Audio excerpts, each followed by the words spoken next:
Welcome to Houston Sports Talk with your host, Robert Land.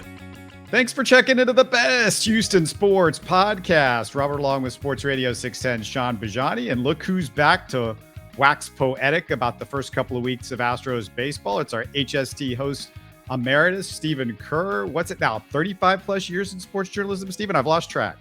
I have too, Robert. So, I guess if you combine all three of us, we're well over the century mark, which is probably where the Tampa Bay Rays are going to be. I guess they're going to be 162-0. So I feel like you guys are in a pretty good mood considering, the Rays are going to go undefeated, and that means the Astros probably won't get back to the World Series. The Rockets fired Steven Silas. The Texans, may not get Bryce Young in the draft. Yeah, you guys looking pretty sharp there.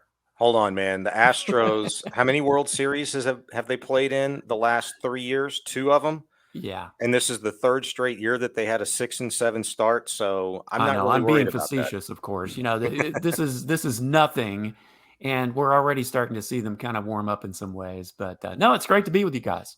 Well, let me ask you, Stephen, because the Astros not off to a red hot start. Is there any concerns that you have this early in the season? Anything that worries you from what you've seen so far? Well, maybe in the short term, Robert, I think, Ryan Pressly is a bit of a disappointment, although, you look at his stat line is certainly not good, but there are some factors that probably go into that. What is he, 0-2 at the time that we're doing this with an 8.44 ERA, no saves, in the first 13 games. But I think it's one of those things that will come around. Of course, the big controversy with the walk-off home run the other day, was it more that you had a rookie backup catcher calling the pitch and as the fact that he didn't locate it? Who's to say? But Ryan Pressly, I think, will be okay. I had a feeling, even though I didn't really mention this on our Astros preview, but I had a feeling that Jeremy Pena was going to come out of the gate struggling just a bit, especially, he was so on fire the end of last season and in the postseason, and then he was batting leadoff to start, kind of a little unfamiliar territory. He's come out a bit shaky, but, he's picking it up bit by bit. So, there are some concerns, certainly. I had some concerns about the starters at the beginning, not going long enough, but that's to be expected. And that's starting to round out. Yeah, I think those are all fair, initially. And those are the ones that, stand out the most. Obviously, your last point with the starting pitching, not being able to go very deep. But, look at Jose Urquidy's last 3 starts, but specifically his last 2. He's gone 5 1/3 and then got you through 6 the other night, just on 92, 93 pitches, whatever it was, and was really throwing the ball well, keeping it down, not a lot of hard contact. And so that was really encouraging to see from Urquidy. And I think, that to me was like, man, if Urquidy's rolling pretty good and, Hunter Brown's last start, that was a really nice one. That was a lot of fun and exciting for people to watch that hadn't seen very much of him. That was just his 3rd start, I think, as a major leaguer. So that was huge. That makes me feel better about guys like Christian Javier and Luis Garcia and Framber Valdez, that when the back end of your rotation, guys, your 4 or 5s are going pretty good.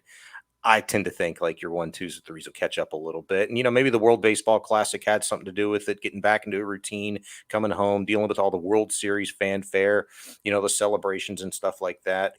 Nobody really surprised me, coming out of the gate outside of Corey Julks. That dude looks like a freaking ball player. And I've been really, really excited, for him, obviously former Coug, but that, he's getting his opportunity like Mauricio Dubon, who's never had this opportunity before in his major league career to just like no pressure, go out. You get to play every day. When's the last time you did that? Way back when you were a minor leaguer. Dana Brown has said it a number of times, and it was one of his, points of emphasis when he was with Atlanta for so many years.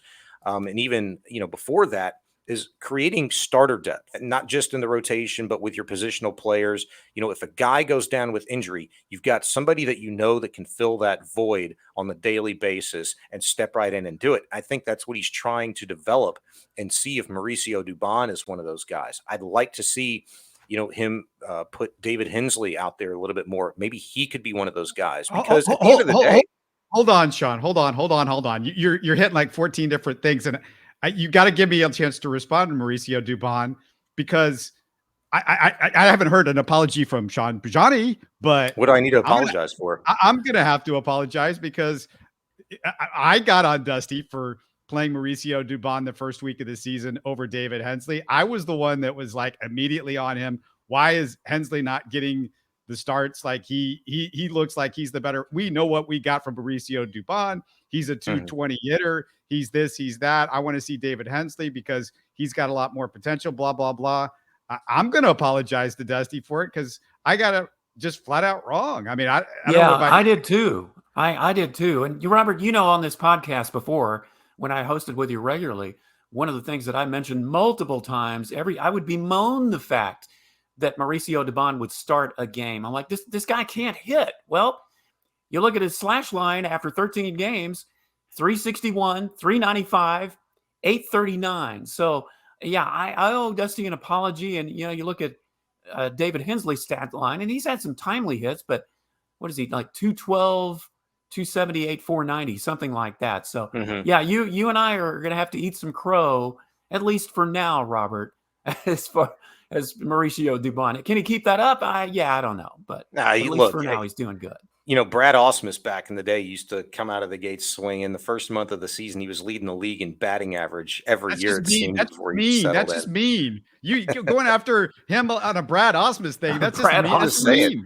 I'm not being mean, and I don't owe anybody an apology because I told you guys, whether it be Dubon, whether it be David Hensley, Yainer Diaz, Julks, like all these guys, like it's such a small sample size. I don't have any expectation. Like I felt really good about Hensley because of the big impactful at bats that he had last year in the regular season, postseason for the Astros. I thought they were huge. And Mauricio Dubon, that's a guy that I feel like we needed to see more from. And I gave Dusty the benefit of the doubt. I mean, he's a World Series winning manager. If he felt confident enough to go with Mauricio Dubon and I know we didn't like the reasoning all the time, like, oh, he's a fly ball specialist. That's like saying that a left tackle is a pass blocking specialist for me. It's like, shut up. That's what they're supposed to do. Like, get him out there. Like, can the dude hit?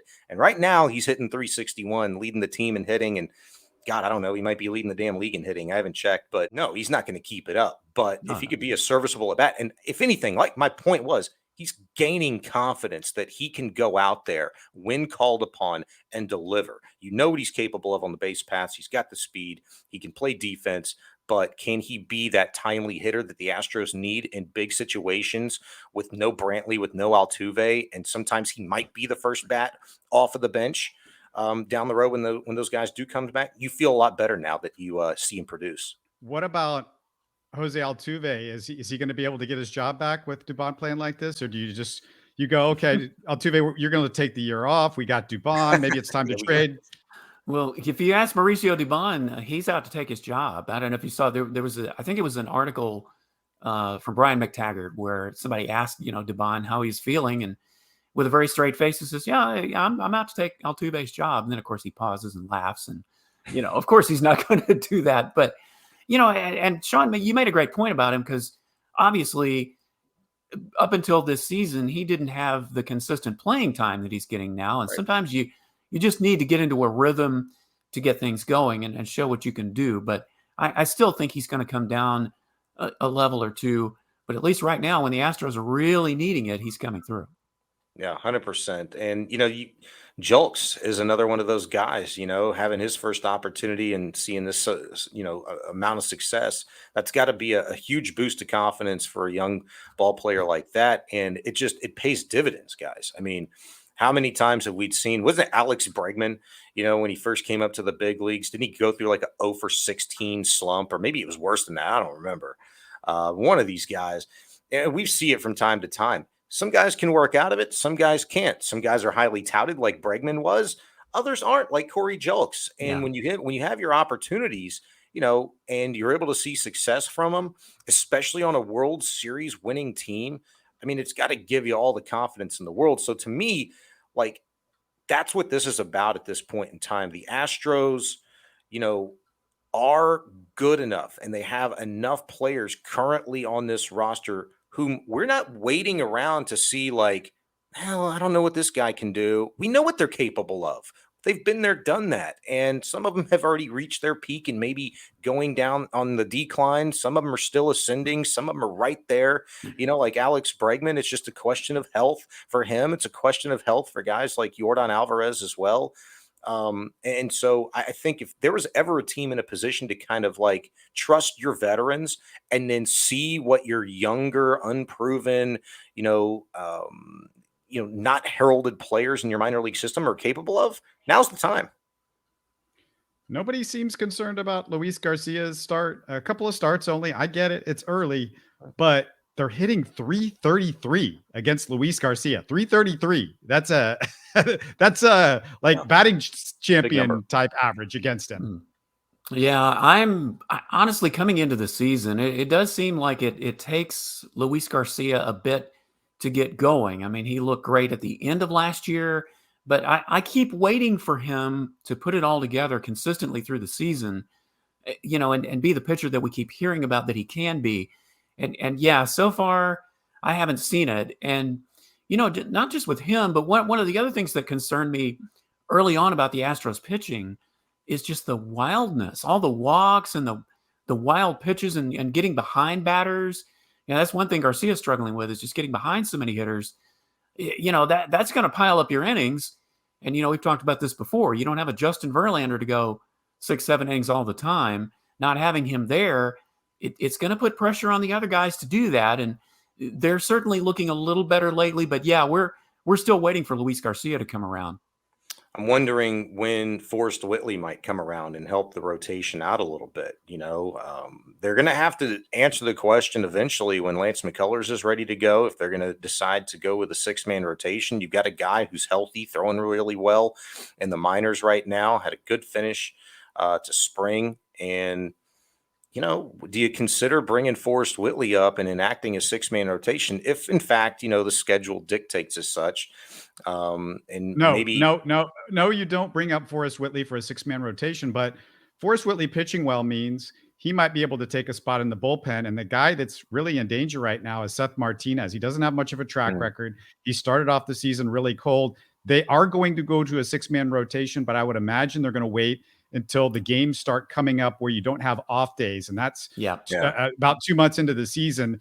And, I'm not counting on Lance McCullers to get back, but the guy that right now is favored to be the 6-man in the rotation, because of what I heard from Dana Brown during spring training, is Ronel Blanco. And his ERA doesn't look good so far, but it's because of, it's one of those deals where a reliever has one bad start, because if you look at his numbers, they're hitting 211 against Ronel Blanco, and he's looked really good. And I think if there's anybody that's got that potential spot as a 6-man, it would be Ronel Blanco. Now, maybe Whitley could make some spot starts occasionally, but I think with the lack of innings that Whitley has had over the last few years, with all of the injuries and everything else that he's had going on, that you cannot go, okay, we're going to start giving you major starters innings in your first year that you're healthy in a long time. I just don't think he's ready for that. So I would much rather see him coming out of the bullpen this year.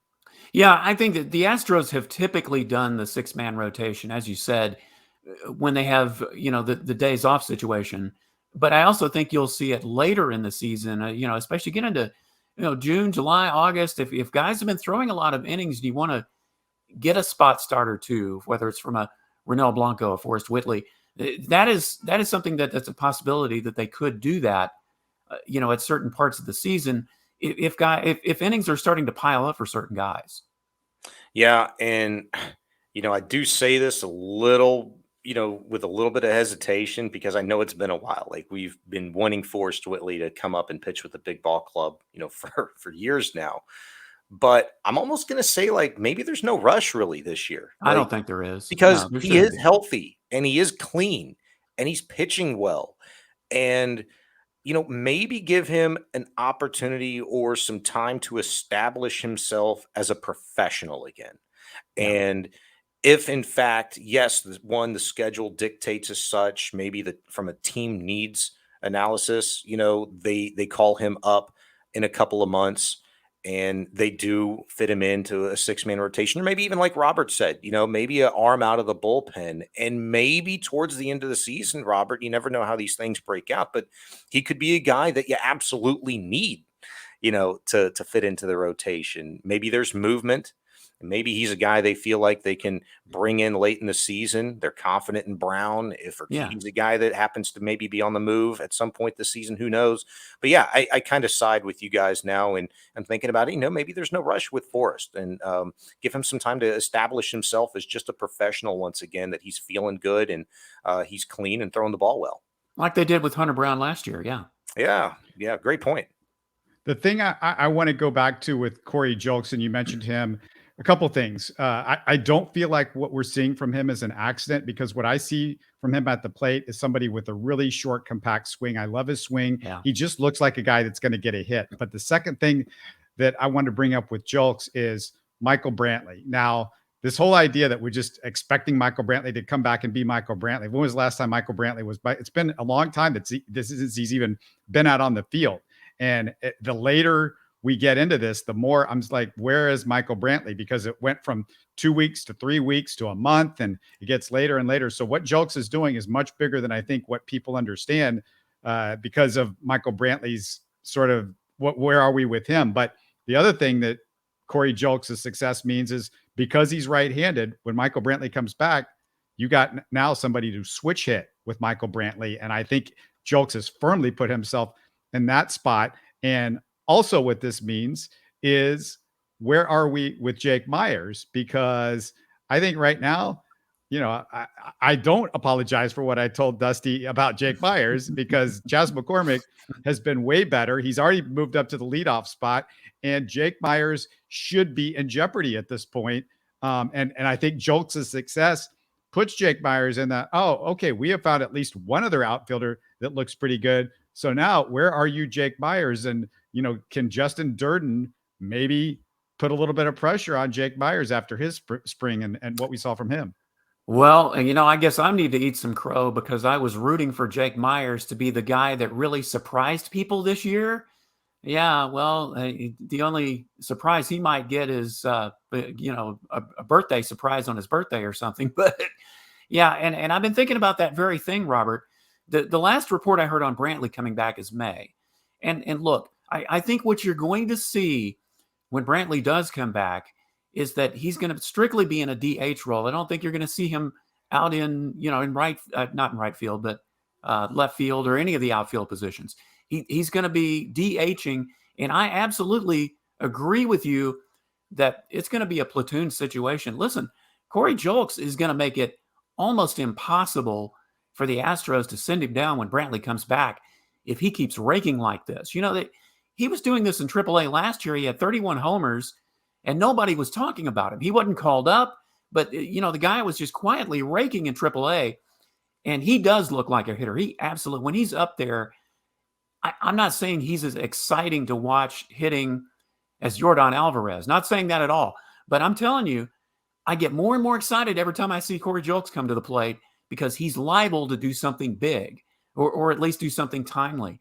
So, yeah, Corey Julks is a guy that I just think is going to be the one who's going to hang around when you start getting into, sending somebody down when Brantley comes back. Then you got Altuve coming back. What are you going to do then? Anything can happen between now and then. But absolutely, Jake Meyers is definitely to the point where he's the one who's going to be sent down, especially if he keeps playing like he is. Full agreement there. We're all seeing the same thing when it comes Yeah. to Corey Julks, and it's exactly what you said, Robert. What he looks like at the plate with his swing. He looks like he's seeing the ball really well, and I think he's got really good plate discipline. He doesn't swing at a lot of bad pitches, and the ones that he does, he knows it. He's able to really make that adjustment at the plate. Like it's almost like you can see him processing. Yeah, I shouldn't have been looking for that, or I should have been on the lookout for this. And that swing that he has, when you say something, he's exciting to watch, like good things are going to happen. Like that's the feeling when a guy looks that way at the plate. There's already reason to believe that if it's a big spot, or even hell, it's 2 out, nobody's on, and you got a 3 or 4 run lead and the guy comes up, it's like, hey, here's a guy who can, make something happen, get a little rally started, because he's a professional hitter. You could see that just in his approach at the plate. You should feel like something good is going to happen when he comes up. And so that's what I'm most encouraged by Julks. And look, it's still early. I mean, you're 13 games into the season, and I think, he's hit safely in every game except for maybe 1 or 2 to this point. I want to see him continue to adjust. I think this Jake Myers, and before you're making any personnel decisions, I think you're going to see a good month before the Astros really do anything, specifically with Myers, though. Just the feeling that I had, and maybe reading between the lines a little bit, here's a guy they were going to give an opportunity to kind of seize the day, right? Yeah. And then make an adjustment. Right now is the time for Jake Myers to get in the film room, get into the cage, and see if he can find that adjustment and make it. And I think Dusty, being a player's manager like he is going to give him every opportunity to do so. And I think it's going to take about a month before he feels comfortable making a move. We talked about slippage and like which of the relievers were going to slide the most this year, because that bullpen was just so fantastic last year. And I said kind of bet on Montero because he hadn't done it before. And I guess my panic over that contract. But I also should have counted in a little bit of Ryan Stanek, because Ryan Stanek had a career year last year, and we knew he wasn't going to have a I think one of you guys may have mentioned Ryan Stanek, if I'm not mistaken. Yeah, it wasn't me. Must have been Sean. Yeah, I probably did. And I think my main reason, I remember the conversation. It was probably because there was so much unknown about his lack of usage, in the postseason. It was like, where did this guy go? Like, that's just not right. It was literally one of the best relievers in all of baseball last year. When he stepped foot on that mound, it was shut you down time. And you're not going to go to this guy? Like, we're going Brian Abreu, we're going Rafael Montero, we're going Hector Neris and Ryan Presley. It's like, what about Stanek, man? The guy's a baller. And I don't know. I've never heard anything concrete in terms of what happened, any significant injury, any issues off the field, personal situation. I don't know. I just hope the guy gets it right. And again, it's early. I like his makeup. I just like Stanek's demeanor. And I think if there is something personal, or if there is like a challenge, then he just can't figure something out, throwing the baseball or just be comfortable again on the mound. I kind of trust him to kind of figure it out, and I want to see it over time. Any concern over Jose Abreu's lack of power? Because that was the concern coming into this year, with his power numbers slowly, gradually going down. He's hitting his mid-30s, and his average is great, 291. But slugging percentage is not so great, 327. Just 2 doubles, no home runs. Are you guys concerned?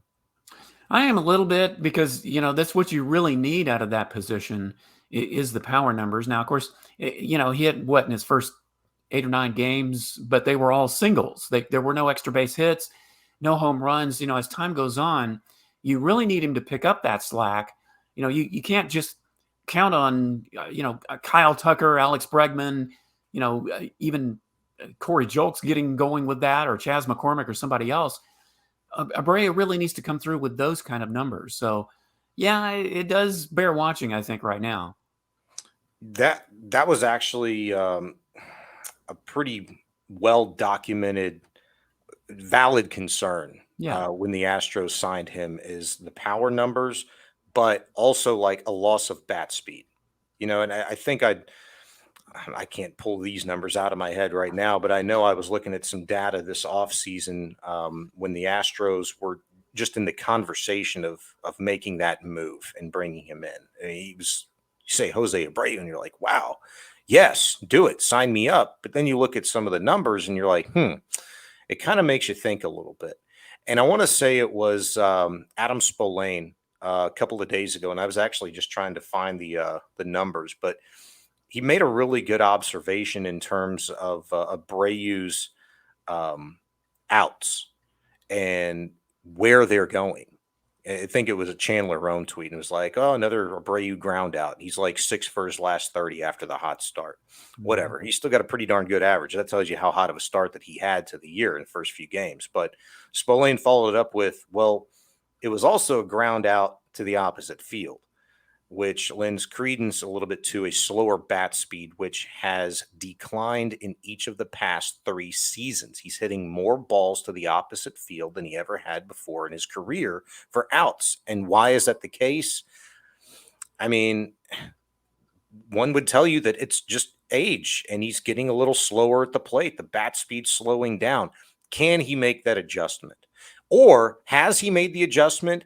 And after this hot start, guys, maybe pitching has just kind of caught up. We know the chess game that happens throughout the course of a major league season, where pitching is starting to catch up to some of these hot hitters. And now it's the hitter's turn to get into the film room, like I was saying, and make the adjustments, see what they can do for a better approach to the plate. So he's one of those guys where if he's healthy, he's going to ball. He's going to be in the lineup. I trust him to figure it out. He wouldn't have had the career to this point if he hadn't been a ball player, and ball players just figure things out. 2 things I think about. Number one, there is going to be 2 moves that we're going to be thinking about here for the next 3 years, because they signed 2 3-year contracts, both Abreu and I mentioned Montero. And what would have happened if Dana Brown was around? And I would love to get inside Dana Brown's head and ask him, like, hey, do you think you would have made this move and you would have made that move if you were the general manager? The second thing I think about with Jose Abreu is this is real interesting because, we got rid of Yuli because we thought he was declining. That was the thing that you were like, oh my God, Yuli's declining. We got to bring in this other Cuban first baseman with all of these intangibles and leadership and all of this sort of stuff.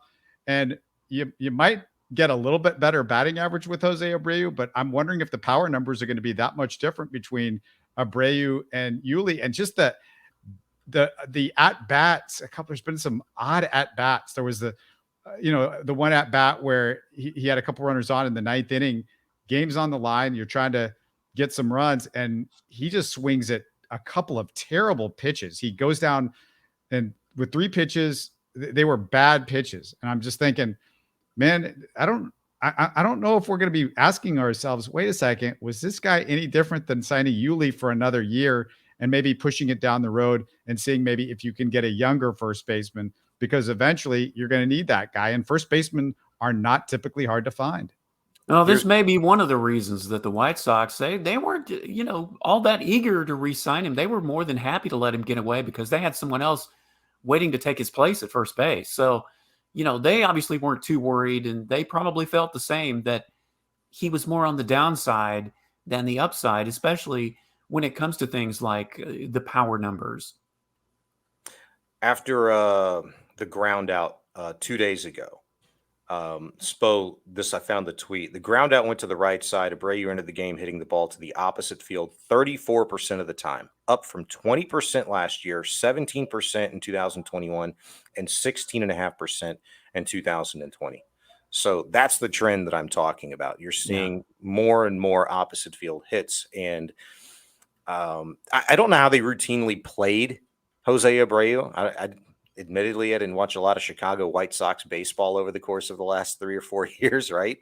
But I don't know if he's a guy maybe they were shifting on. Maybe he'd felt like, this is something that he could add to his game, and he just hasn't seen the results. I don't know. Like, these are all very difficult things unless you've had eyeballs on this guy routinely to see his approach at the plate, to see how pitchers are pitching him.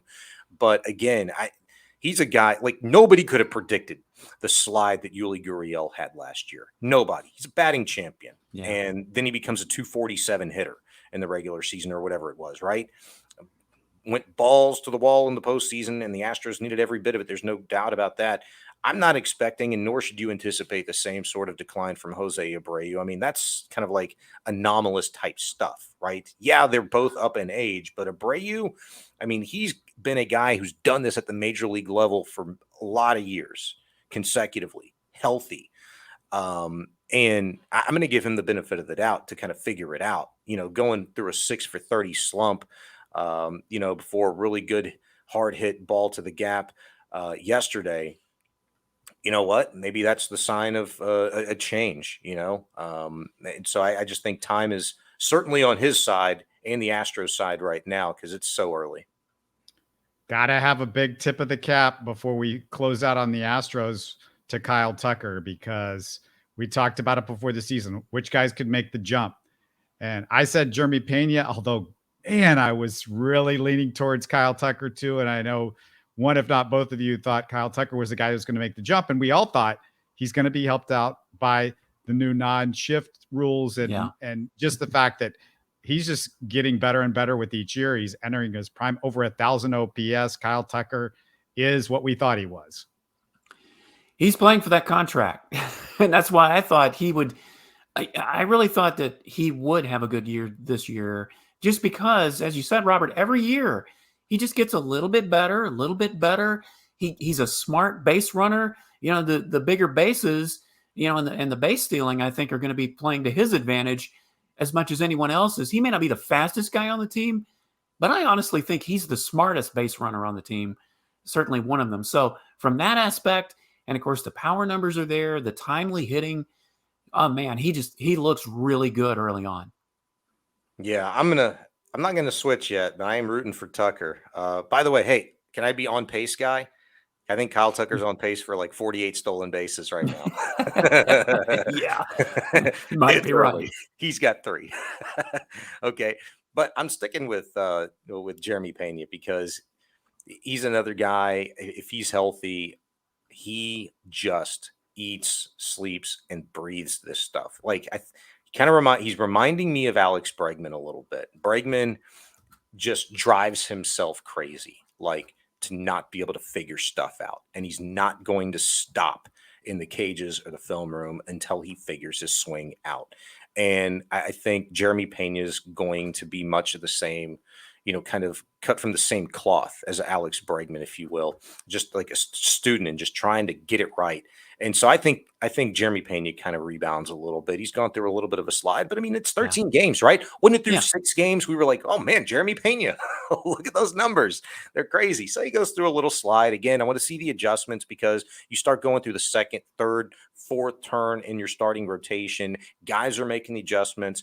I mean, a lot of these guys are in contract years, like you guys are talking about with Kyle Tucker, and they're trying really hard to figure some stuff out and make that money. And so everybody's working against each other like that. And I think Jeremy Pena is such a baller. He'll figure it out. So long as he's healthy, man, he's got to hit better. Guys with guns like that aren't 214 hitters. And so I think he'll definitely turn it around. Yeah, I think he's looking a bit better since Dusty moved him back to, what was it, number 6 slot in the batting order. So, Yeah, I'm not saying I've given up on Jeremy Pena, and I know he's going to get better, but Kyle Tucker, we knew this was going to happen. I mean, we could feel it coming with the shift change and all that. And that's going to help him as much as anybody. And the numbers showed that it was going to help him. And, you know, we're seeing it. And he's in his late 20s. This is when you do it. You know, Jeremy Pena is only in his 2nd season. You know, we could see a sophomore slump. We don't know, it's a very unknown. I mean, you know, we got all excited about what happened in the postseason, but his regular season numbers were pretty similar as far as OPS goes to what we're seeing right now. I mean, towards the end of the year, I think he might have jumped into 700 OPS, but most of the year last year, he was in the upper 600s, which is what he is right now. I think he's going to be better, but I don't know if we're going to see the big jump. I'm interested to see. They're going to adjust to Jeremy Pena just like everybody else in the other direction, you know, where you could see like he could be hurt a little bit about that. Stephen, any last thoughts on the Astros? I'm going to throw out a Texans thing before we close things out, but any last thoughts on the Astros? Well, nothing, I guess, that really jumps out at me other than I do feel the beginnings of a turnaround. And, you know, if we get into June and July and think they're still struggling, then we can start to panic. But I think right now, the Astros are on pace to do pretty much what I thought they were going to do, or they will be on pace anyway. I picked them to win, I think it was like 94 or 95 games. I mean, I just didn't see them doing the 100, 105, 106, but you know what? They still could. I mean, that's the thing. This team, it's only 13 games. They're what, 6-7? You know, what were they, 11-10 in the month of April last year and barely under 500 the year before? They still could win over 100 games. I mean, that's the beauty of having so many baseball games. A lot of people think it's a lot, but it also gives you plenty of time to kind of figure things out, get over some of these injuries and turn it around. So yeah, I mean, they could still surpass my prediction of 94, 95 wins. Yeah, and I think 94, 95, maybe it was 96, a little higher.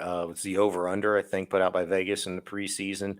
I heard somebody even call for 92 the other day. They think that could get that done in the division. I mean, I don't know. I can just tell you this: they've been 6-7 each of the last 3 years, and we know what that's yielded. And look, at the end of the day, it means nothing, but maybe it means something because they've, in large part, returned their entire roster from last season. So they know what it's like to go through the ebbs and flows of a baseball season together with this group in large part. And you've got some young guys coming up who are being asked right now, albeit early in a Major League Baseball season, to fill in for some big shoes, Jose Altuve or Michael Brantley, whatever the case may be, or slumping Jose Abreu. We need something. And they're doing that. And it's one of those things that reminds me kind of, just sports, that Alex Bregman and Yordan Alvarez and Kyle Tucker might be swinging the hottest bat, but you know what? Your pitchers are giving up 4 or 5 runs every night. They can't get to the 6th inning. It takes a little bit before everybody kind of comes together and has their games going at the same time. We see it all the time in football, basketball, you name it. It's just sports. And so because this is a proven group of ball players, I'm not worried about anything at this point in time. I'm just kind of enjoying watching what adjustments need to be made, should be made, are going to be made, or are being made right now. That's the fun of a baseball season because it's all about that. So I'm not worried. I'm really encouraged because of guys that we've talked about: Mauricio Dubon, Corey Julks, and David Hensley. Hopefully Yonder Diaz gets it going.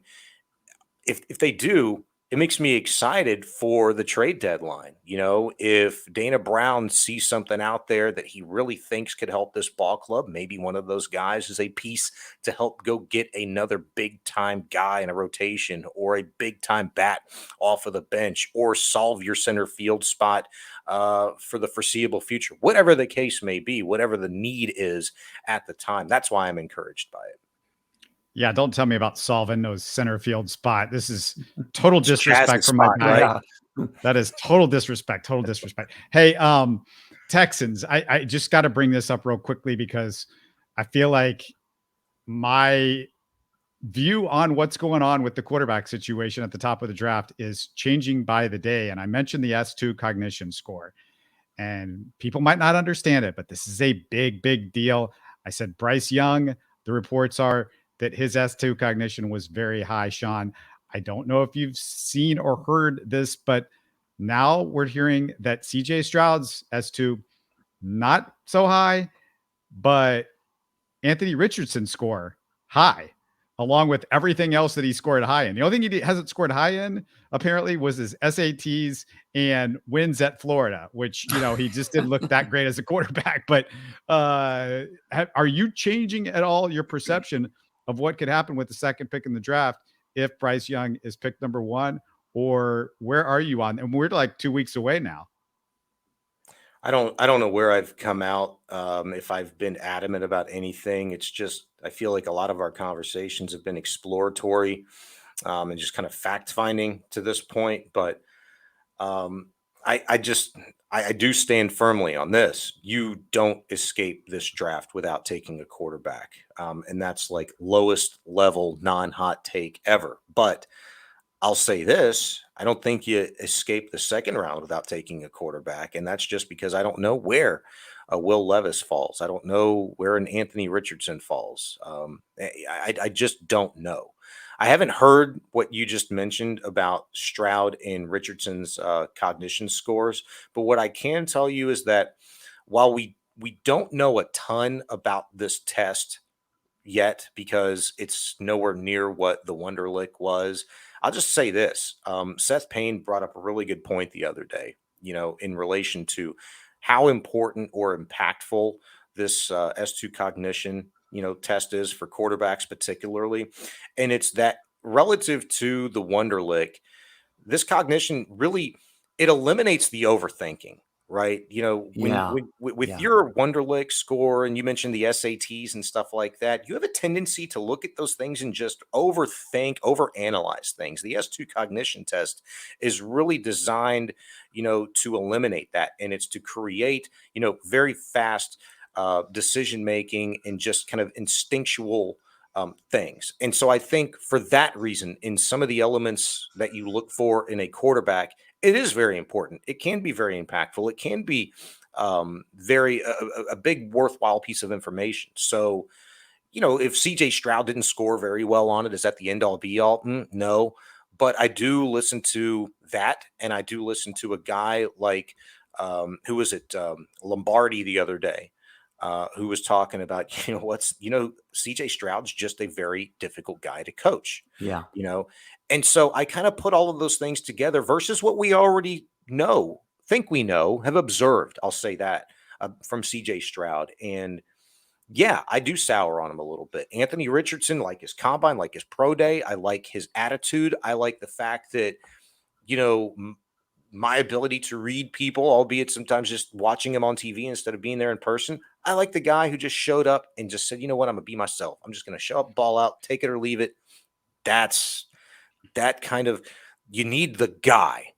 You need the right guy, the guy that just gets it, the guy that can lead, the guy that's going to be comfortable in his own shoes and his own skin, that can help other people and bring him along as a leader.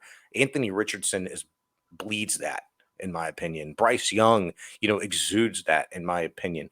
I've seen less of that from CJ Stroud, and that's just my opinion. I've seen less of that from Will Levis. And that's not to say Levis is going to be a terrible quarterback, but if I'm power ranking right now, it's Bryce Young, it's Anthony Richardson, it's CJ Stroud, it's Will Levis. Those are my four in that order. And I would really, really love it. I think it would juice the city big time if the Texans went number 2, Anthony Richardson. You heard his name called there. Holy smokes. Or even if they trade back or trade it up to number 3, maybe they get back-to-back picks. I don't know. And they get Will Anderson and Anthony Richardson. Holy smokes. Hey, I sucked on my SAT scores. Does that make me bad at my profession? It doesn't make you bad. It makes my point for me. Sometimes those SAT scores don't mean a hill of beans. No, they don't. I was a stinker too, at it, but I've kind of, I'm 40 years old now. And the biggest thing that I've learned about myself is I overthink everything. I overanalyze everything. I ask question upon question upon question. And some people will say it's a sign of great intelligence. I know myself and I call BS on that. I just overthink things. I overanalyze things. And so I don't put anything into those standardized tests of that ilk. Yeah, I don't know if his SAT scores were bad. That was kind of a joke, guys. If you know more than I do, then maybe. but I was kind of kidding about the SAT stuff. I wasn't kidding about, the Florida could have had a few more wins with them this past year. But I will say this much about CJ Stroud. I have heard a lot of experts get on television. I've heard a lot of guys on the radio. I've heard a lot of guys in print talk about the Texans and who they might draft at number 2. What I haven't heard is anybody say that the Texans are high on CJ Stroud. Nobody has said that. No, I'm the same thing. I mean, and I've had the same questions about him, even after this past season that a lot of people are talking about. And it does intrigue me that Anthony Richardson, I mean, his name just keeps coming up. I mean, all these draft analysts are starting to talk about him more. And, those of us in the media, certainly, but all these reports coming out now. So, man, I mean, I'm ready for this to be over, but I have to say it's going to be one of the most intriguing top, the first few pick drafts than I can remember in years, guys. Yeah, nobody knows what's going to happen. Literally, in the first 10 picks, we have no idea who's interested. There is so much smoke screen going on right now that I feel like I'm lost in a cloud or something. I just can't figure out what anybody wants to do right now in the first 10 picks of the draft. And what happens in the first couple of picks could definitely completely change the outcome of what happens for the next 8 or so. I mean, you don't know. Yeah, you don't. I love this stuff. It's exciting. It's intriguing. It was John Harris with HoustonTexans.com who weeks back, was looking at just the top 10, and I think made great sense in an argument as to why there could be as many as 5 trades inside of the top 10 on draft night, that all made sense, because there's so many needs and movement with, and the analysis as we try to learn more about these guys and associate them and try to make them fit into your organization respectively. You can make a lot of these deals make sense where if you need to trade up or trade down or don't go quarterback and go edge rusher or go linebacker, whatever the case may be, it's so fun to just look at that. I love not knowing. The worst part, about the NBA draft for me a lot of the times is who's going number one. Who's going number two, you just get it, and Major League Baseball draft, it's kind of that way too. Like your top three guys, you get a pretty good idea. NFL, hey, for the first time in a while, you don't have a freaking clue who's going number one. You don't. I mean, and you made a great point. I forgot which one of you guys said it, but yeah. How many times have we heard like the Texans are sold on XYZ guy?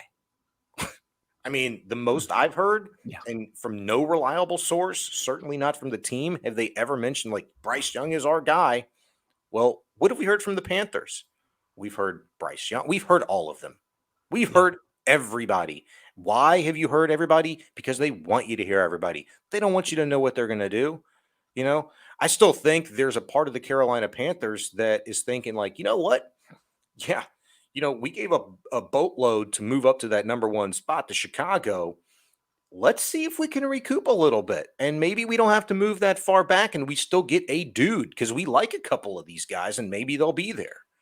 I still think there's a little part of that about the Carolina Panthers. I mean, maybe it has to be like that with any organization. Like, you know what? We're going to drive this train, blow this smoke. And if anybody's, going to come check it out, pull our string a little bit. If the deal is right and it sounds good and it's beneficial to us and we can still get a dude or two, let's do it. Great stuff all the way around, guys. Good to catch up with you, Stephen. Thanks for doing this. Absolutely, Robert. Anytime. Good to talk to both of you. Always good to talk ball, guys. Had fun. You're listening to Houston Sports Talk. Hey, don't forget to support us by subscribing and commenting on YouTube. You can always listen to us on Spotify, Apple, or your favorite podcast app. Tell your friends about us and share our show links on social media. Spread the word, everybody. Thanks for listening.